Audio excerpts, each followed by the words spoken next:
بسم اللہ الرحمن الرحیم۔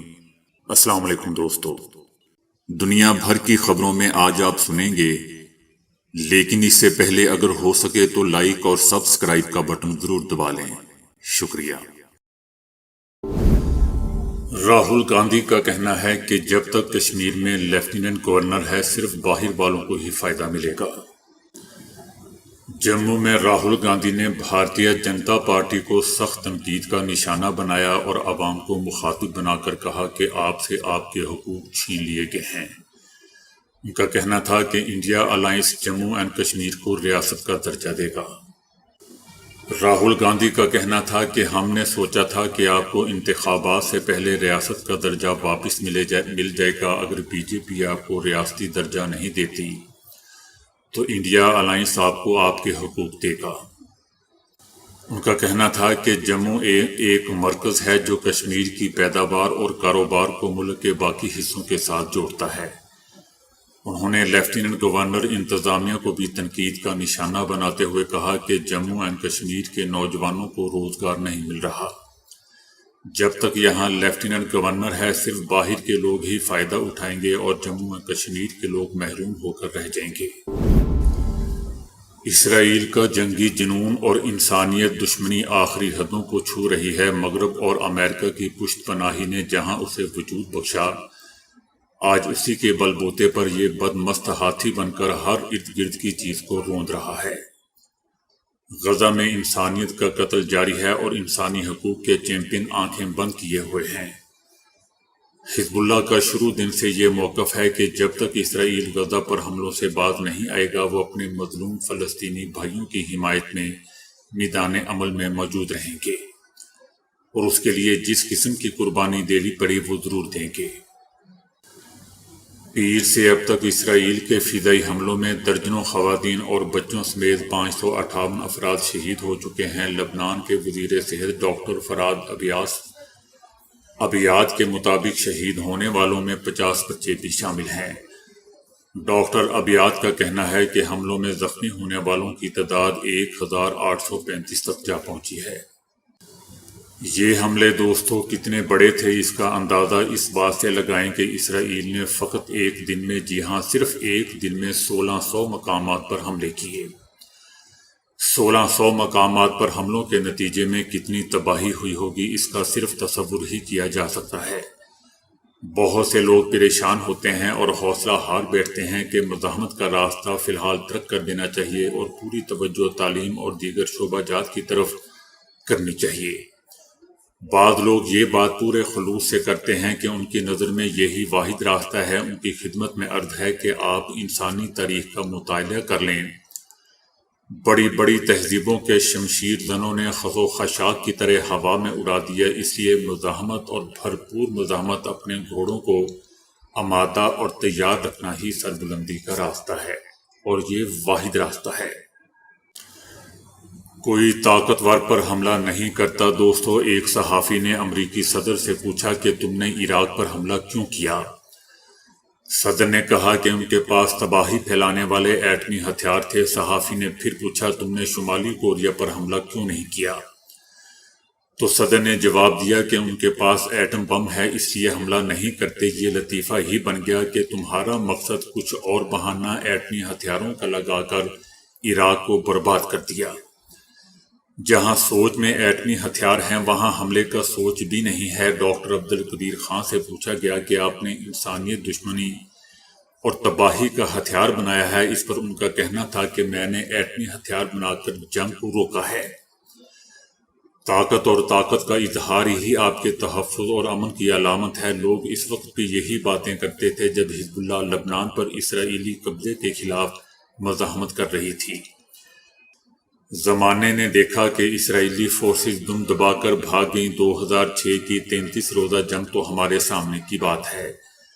تمام تر وسائل کے باوجود کیسے اسرائیلی فوج کو ناکامی کا سامنا کرنا پڑا جسے دنیا نے دیکھا تھا۔ اللہ کے وعدوں پر یقین رکھنا چاہیے اور اللہ پر ایمان رکھنا چاہیے۔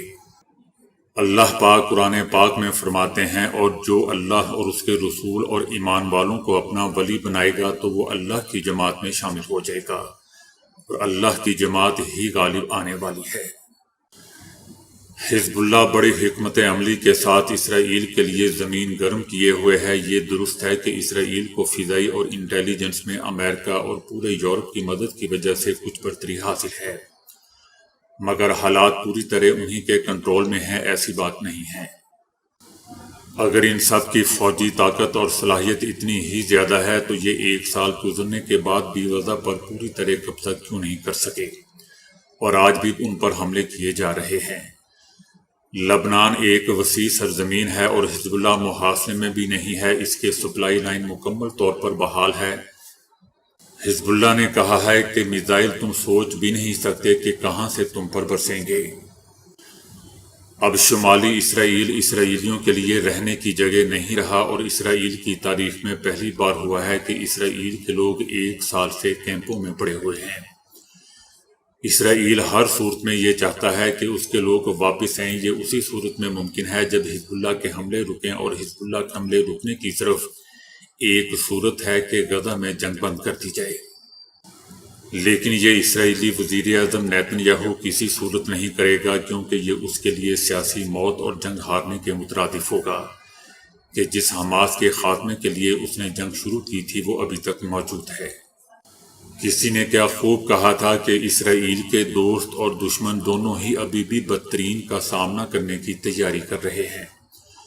اسرائیل رکنے والا نہیں ہے، کیونکہ خبروں کے مطابق وہ زمینی حملے کی تیاری کر رہا ہے۔ اسرائیلی وزیر دفاع نے کہا ہے کہ ہم کوئی بھی اقدام کرنے کو تیار ہیں تاکہ اسرائیل کے شمال میں رہائشیوں کی واپسی کے اپنے مقصد کو حاصل کیا جا سکے۔ اسرائیلی فوجیوں کے لیے لبنان میں بھی استقبال کی تیاری ہو رہی ہے۔ جب یہ آئیں گے تو یہ لبنان کو اپنے لیے کافی مشکل ملک پائیں گے۔ یہاں کی زمین کے انچ انچ سے ان کے نوجوان ان کے استقبال کو نکلیں گے۔ مزاحمت بذات خود بہت اہم ہے اور بعض اوقات یہ کئی نسلوں تک جاری رہتی ہے۔ بس یہ دیکھ لیں کہ ہمارا راستہ صحیح ہو۔ مقبوضہ ریاست جموں اینڈ کشمیر میں بھارتی حکومت کی طرف سے فوج کی نگرانی میں کرائے جانے والے انتخابات نہ صرف مقبوضہ وادی کی عوام کے ساتھ بھونڈا مذاق ہے، بلکہ عالمی برادری کی آنکھوں میں دھول جھونکنے کے مترادف ہے۔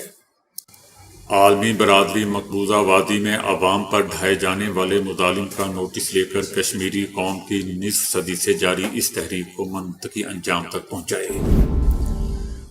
حزب اللہ نے اپنے سینئر کمانڈر ابراہیم محمد قبیسی، جو حاج ابو موسیٰ کے لقب سے معروف تھے، اور حسین ہانی عزیز الدین، جو حاج فارس کے لقب سے معروف تھے، ان کی شہادت کی تصدیق کر دی ہے۔ حزب اللہ نے بتایا ہے کہ ابراہیم محمد قبیسی بیروت میں اسرائیل کے فضائی حملے میں شہید ہو گئے ہیں۔ دوستو، یاد رہے کہ لبنان پر اسرائیل کی جانب سے بدترین حملے کیے جا رہے ہیں۔ میزائل شہری آبادیوں پر برسائے جا رہے ہیں۔ لبنان میں تعلیمی ادارے 1 ہفتے کے لیے بند ہیں۔ حزب اللہ کے اسرائیل پر جوابی حملے میں 300 سے زیادہ راکٹ داغے گئے، ڈرون حملے بھی کیے گئے۔ حزب اللہ نے اسرائیلی بحری اڈے سمیت کئی اہداف کو نشانہ بنایا۔ عراقی مزاحمتی تنظیم نے بھی جولان کی پہاڑیوں پر اسرائیلی اہداف پر حملے کیے۔ کئی ممالکی ایئر لائنز نے تل ابیب اور بیروت کے لیے پروازیں روک دی ہیں۔ چائنا اور امریکہ کے بعد برطانیہ نے بھی اپنے شہریوں کو فوری لبنان چھوڑنے کی ہدایت کر دی ہے۔ لبنان سے برطانوی شہریوں کو نکالنے کے لیے 700 فوجی قبرص میں تعینات کرنے کا اعلان کیا گیا ہے۔ صہیونی فوج کی ریزرو فورسز کے اعلیٰ سطحی عہدیدار جنرل اسحاق بریک نے کہا ہے کہ حزب اللہ لبنان کے خلاف حالیہ جنگ کا اصل مقصد نیتن یاہو کی جانب سے غزہ جنگ میں شکست کو چھپانا ہے۔ ان کا کہنا تھا کہ جب تک سیکولر جشن منا رہے ہیں، وہ طوفان زدہ سمندر میں اس عظیم برفانی تودے کی جانب متوجہ نہیں ہیں جو ہماری کشتی کی جانب آگے بڑھ رہا ہے، اور عن قریب یہ برفانی تودہ ہماری کشتی سے ٹکرانے والا ہے۔ ان کا کہنا تھا کہ یہ لوگ اپنا سر اوپر اٹھا کر نہیں دیکھتے تاکہ انہیں معلوم ہو سکے کہ ان کے ارد گرد کیا ہو رہا ہے، اور اس بات کا جائزہ لے سکیں کہ کیا چیز اور کیوں تبدیل ہوئی ہے۔ ان کا کہنا تھا کہ ہماری حکومت کا سربراہ ایک پاگل سیکیورٹی اور سیاسی لیڈر ہے جس نے ہم پر 7 اکتوبر کی بلا نازل کی، اور اس کی تمام تر توجہ کا مرکز اقتدار میں باقی رہنا ہے۔ اور وہ اسی مقصد کے لیے تمام اقدامات انجام دیتا ہے اور کرسی کے علاوہ کسی چیز کے بارے میں نہیں سوچتا۔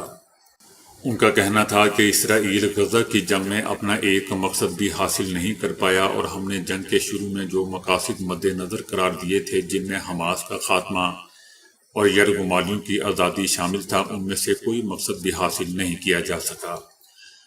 اب عملی طور پر جنگ میں ہمارا کوئی اور مقصد نہیں ہے، کیونکہ نیتن یاہو نے پوری عرب دنیا کو ہمارا دشمن بنانے کا فیصلہ کر لیا ہے۔ ان کا کہنا تھا کہ یہ ایک ایسی جنگ ہے جس کا کوئی ویژن اور ہدف نہیں ہے، اور بیہودہ جنگ ہے جس میں فتح کی طاقت بھی نہیں رکھتے۔ ہمیں شکست اور ناکامیوں کے علاوہ کچھ حاصل نہیں ہوا، اور اب ہم ایسی دلدل میں پھنس چکے ہیں جس سے باہر بھی نہیں نکل سکتے۔ صہیونی ریزرو فورسز کے اس جرنیل کا کہنا تھا کہ حزب اللہ لبنان کے اسلحے کے ذخائر اڑانے اور اس کے اعلیٰ سطحی کمانڈر کی ٹارگٹ کلنگ کے علاوہ ہمیں کچھ نہیں ملا، جبکہ ان کے راکٹ اور میزائل حملے بدستور جاری ہیں۔ ان کا کہنا تھا کہ ہمارے ذرائع ابلاغ مختلف سیاسی اور سیکیورٹی ذرائع کے بقول جھوٹے دعوے کرنے میں مصروف ہیں، اور وہ حزب اللہ لبنان پر فتح کا جھوٹا تاثر دے کر حماس کے مقابلے میں شکست پر پردہ ڈالنا چاہتے ہیں۔ ان کا کہنا تھا کہ اگر ہم نے یہی پالیسی جاری رکھی تو کبھی بھی اس سرزمین پر باقی نہیں رہ سکیں گے۔ ہمارے پاس واحد راستہ جنگ بندی معاہدہ اور حماس کے پاس موجود اپنی یرغمالیوں کی آزادی ہے۔ ہمیں جنگ اور قتل و غارت بند کرنی پڑے گی، اور یہ سب اس امید پر منحصر ہے کہ حزب اللہ لبنان بھی ہمارے خلاف حملے بند کر دے۔ اردن کے بادشاہ شاہ عبداللہ دوم نے اقوام متحدہ کی جنرل اسمبلی کے اجلاس سے خطاب میں فلسطینیوں کو جبری طور پر اردن دھکیلنے کو جنگی جرم قرار دے دیا۔ شاہ عبداللہ دوم نے اقوام متحدہ کے اجلاس میں کہا کہ اردن کی فلسطینیوں کا متبادل گھر ہونے کا تصور کبھی حقیقت ثابت نہیں ہوگا۔ ان کا کہنا تھا کہ اردن کے فلسطینیوں کا دوسرا گھر ہونے کا تصور انتہا پسندوں نے عام کیا ہے، جس کی وجہ سے ہمارے ملک کو جنگ کے دہانے پر دھکیلنے کی کوشش کی گئی ہے۔ دوستو، یاد رہے کہ اسرائیل نے غزہ جانے والی تمام راہداریوں کی ناکہ بندی کر کے خوراک، پانی اور ادویات سمیت ہر چیز کی ترسیل روک رکھی ہے، جبکہ اسرائیلی بمباری میں شہید ہونے والے فلسطینیوں کی تعداد 94,000 سے تجاوز کر گئی ہے۔ پنجاب میں آ کر قانون توڑو گے تو منہ توڑ جواب ملے گا، مریم نواز نے گنڈا پوری کو وارننگ جاری کر دی۔ مریم نواز نے علی امین گنڈا پوری پر شدید تنقید کرتے ہوئے کہا کہ وہ گالیاں دینے، جلاؤ گھیراؤ کی بجائے عوام کے لیے کام کرے۔ میں پنجاب کے عوام کو دہشت گرد بنانے نہیں دوں گی۔ پنجاب میں آ کر قانون توڑو گے تو منہ توڑ جواب ملے گا۔ ان کا کہنا تھا کہ نوجوانوں کے نعرے لگانے والے یہاں بڑے آئے اور لوگوں نے بہت دیکھے، مگر جو کام ہم نے کیا وہ کسی نے نہیں کیا۔ میں نے اپنی پوری پارٹی کی ناراضگی مول لے کر 90% نوجوان اپنی حکومت میں شامل کیے جو باصلاحیت بھی ہیں۔ مریم نواز کا کہنا تھا کہ خیبر پختونخوا میں 6 سال میں ایک نوجوان کو میرٹ پر نوکری نہیں ملی۔ ہم نے 6 مہینے کے اندر 1000 نوجوانوں کو نوکریاں فراہم کر دی، جن کی تنخواہ 60,000 ہے۔ یہاں بیٹھا 1000 میں سے ایک نوجوان بھی سفارش پر بھرتی نہیں ہوا، 100% میرٹ پر بھرتی ہوئی۔ پاکستان کی تاریخ کے سب سے بڑے کسان پیکج کا اجرا کر رہے ہیں، جو کہ اگلے سال لانچ کیا جائے گا، 400 ارب روپے مالیت کا ہوگا۔ مریم نواز کا کہنا تھا کہ کسی صوبے میں جا کر دوسرے کو گالیاں دینا، جلاؤ گھیراؤ کرنا بہت آسان ہے۔ یہاں کفر کا نظام چل سکتا ہے مگر ظلم کا نظام نہیں چل سکتا۔ میں پنجاب کے جس ہاسپٹل میں جاتی ہوں وہاں KP سے آئے ہوئے مریض ملتے ہیں۔ ان کا کہنا تھا کہ خیبر پختونخوا میں حکمرانوں کی توجہ عوام کے بھلے سڑکیں بنانے اور دیگر کاموں کی بجائے گالیاں دینے اور جلاؤ گھیراؤ کرنے پر ہیں۔ مریم نواز کا کہنا تھا کہ میں یہ باتیں کرنے سے گھبراتی نہیں ہوں، میں بھی دھڑلے سے جواب دے سکتی ہوں۔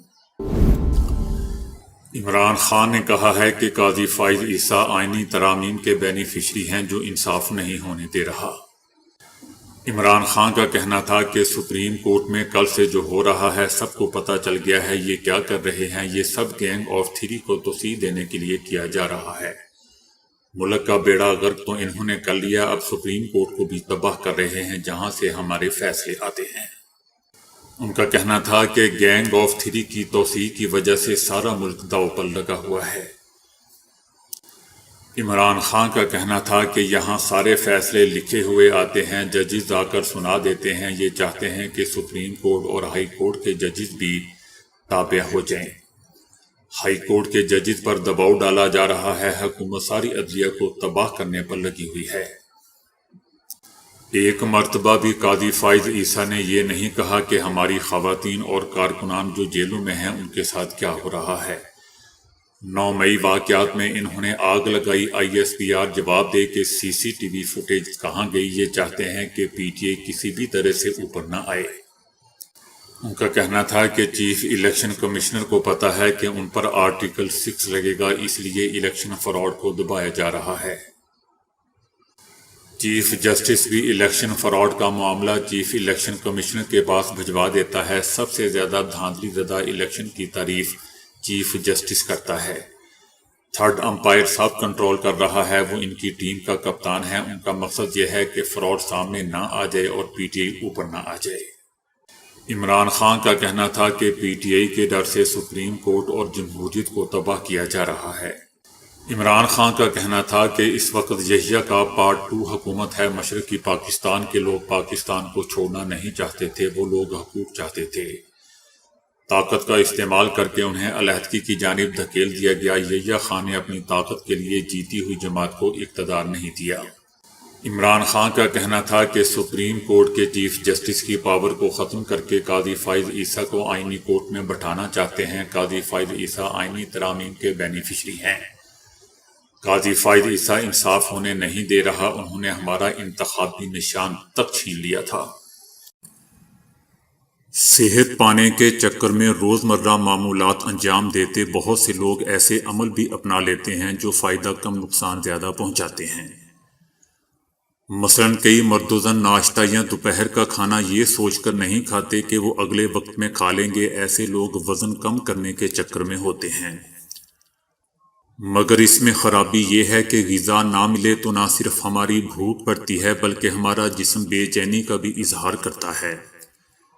صحیح طریقہ کار یہ ہے کہ اعتدال کے ساتھ ناشتہ کیجیے اور دوپہر کا کھانا کھائیے۔ یوں رات کو آپ دسترخوان پہ بیٹھے تو ہرگز یہ تمنا نہیں کریں گے کہ پلیٹ سالن سے بھر لیں یا 2 چپاتیاں زیادہ کھا لیں۔ ہمارے ہاں بوتل والا پانی پینے کا رواج جڑ پکڑ چکا ہے۔ یہی وجہ ہے کہ نلکے کے پانی کو جراثیم آلودہ یا گندا سمجھا جاتا ہے، مگر بوتل والے پانی کا نقصان یہ ہے کہ اس میں فلورائڈ موجود نہیں ہوتا۔ یہ قدرتی نمک ہمارے دانتوں کی حفاظت کرتا ہے۔ اسی باعث ماہرین طب اب مشورہ دیتے ہیں کہ واٹر فلٹر سے نکلا پانی پئیں۔ فلٹر پانی کو تمام جراثیم اور آلودگی سے پاک کر دیتا ہے۔ آج خصوصاً تعلیم یافتہ خواتین اور حضرات یہ سمجھتے ہیں کہ فارمی غذاؤں میں غذائیت، وٹامن اور معدنیات نہیں ہوتی، سو وہ ملٹی وٹامن گولی تقریباً روزانہ کھا کر مطلوبہ غذائیت پانے کی کوشش کرتے ہیں، مگر جدید تحقیق انکشاف کر چکی ہے کہ وٹامن والی گولیوں کا خصوصاً روزانہ استعمال نقصان دہ بھی بن سکتا ہے۔ وجہ یہ ہے کہ جب انسانی بدن میں بعض وٹامن یا معدنیات کثیر تعداد میں جمع ہو جائیں تو وہ خطرناک ثابت ہوتی ہیں۔ مثال کے طور پر وٹامن C کی سطح بڑھ جائے تو وہ معدے کا نظام تہو بالا کر ڈالتا ہے۔ وٹامن B کی زیادتی سے ہمارے اعصاب پر برا اثر پڑتا ہے۔ درج بالا خرابیوں کے باعث ہی ماہرین مشورہ دیتے ہیں کہ مطلوبہ غذائیت ملٹی وٹامن گولیاں نہیں، صحت بخش خوراک کھا کر حاصل کیجیے۔ حتیٰ کہ جسم میں کسی وٹامن یا معدنیات کی کمی ہو جائے تو ایسی غذائیں کھائیں جن میں وہ بکثرت ملتا ہو۔ مثلاً آپ میں کیلشیم کی کمی ہے تو پالک کھائیں یا دودھ پیجیے۔ وٹامن کی گولیاں کھانی ہی ہیں تو صرف ڈاکٹر کے مشورے سے کھائیں۔ انڈے کی زردی کو سفیدی سے الگ کرنا بہت مشکل کام ہے، تاہم اب ایک برطانوی ٹک ٹاکر نے اس کا ایسا آسان طریقہ بتا دیا ہے کہ دیکھنے والے شاید حیران رہ جائیں۔ اس نے اپنے ٹک ٹاک اکاؤنٹ پر ایک ویڈیو پوسٹ کی ہے جس میں وہ بتاتا ہے کہ اگر آپ انڈے کی زردی کو سفیدی سے الگ کرنا چاہتے ہیں تو پہلے انگلیوں کو براؤن بریڈ پر رگڑیں اور پھر زردی کو ان انگلیوں سے اٹھائیں۔ وہ اپنے 2 انڈے توڑ کر ایک باؤل میں ڈالتا ہے اور اپنے انگوٹھے اور شہادت کی انگلی کو براؤن بریڈ پر رگڑتا ہے، پھر انہی 2 انگلیوں سے بآسانی زردی کو سفیدی سے اٹھا کر الگ پلیٹ میں رکھ دیتا ہے۔ تو دوستو ابھی کے لیے اتنا ہی۔ ویڈیو کو لائک اور شیئر کرنے کا بہت بہت شکریہ۔